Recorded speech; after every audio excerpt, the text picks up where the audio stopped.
تکامل طراحی من توی فاکینگ 2 ماه. آره توی 2 ماه. یه روز مثل همیشه که داشتم تو یوتیوب دنبال یه ویدیو میگشتم تا به غذام بخورم، یه ویدیو توجهمو جلب کرد.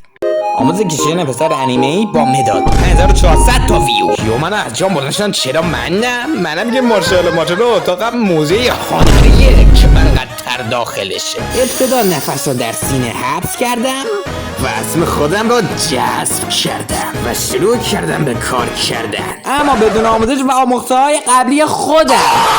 اولین تر دیجیتالی که کشیده بودم اونم با انگشت این بود. آره این بود. شاید در نگاه اول به خودت بگی این چه زهر مادی که من دارم نگاه میکنم، این چه آشغالیه. بابای اولین ترم بود، به خدا جلوتر بهتر میشه.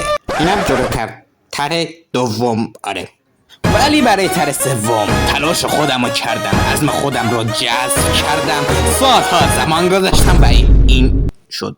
آره این شد. حالا اگه بخوایم قبول کنیم یه بقیه ترا واقعا بهتر شدی، حداقل زجرآور نیست.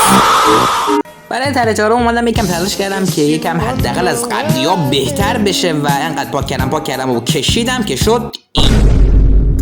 آره این واقعا بهتر شد به عنوان کشیدن با انگل. تره پنجم که واقعا خودم هم دوستش دارم و خیلی هم برای زحمت کشیدم و نتیجهش هم نسبتا خوب بود شد این، که حالا واقعا هم خوبه به عنوان طراحی با انگوش. و اما الان میریم به سراغ طراحی برتر، یعنی طراحی که واقعا قویان و خیلی خوب بودن از نظر خودم. البته طرح ششم هم که واقعا خوب بود. طرح هفتم هم که میشد گفت قابل قبوله که تو 2 دقیقه کشیدمش. طرح هشتم هم که میشه گفت شبیه مصری ها شده بیشتر. طرح نهم هم که واقعا قوی بود، البته موهاش. اینم از نظر خودم بیشتر طرح نیست، تمرین داشتم تمرین احساسات چهره میکردم که واقعا هم خوب شده بود. و اما الان میرسیم به طرح‌های سوپر برتر. طرحی که میشه گفت واقعا خوبن، عالی نیستن ولی خوبن. و اینم طرح 117 منه که واقعا خیلی خوب و طبیعی شد. و 118 که واقعا اینم خیلی قشنگ و تمیز بود به عنوان کشیدن با انگشت.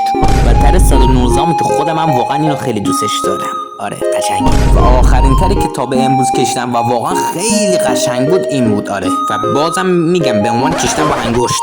خلاص ویدیو همین بود دیگه. دمت کرد که تا آخر نگاه کردی. خب آره دمت کرد دیگه، چیزی ندارم برای ارائه. خدا حافظ.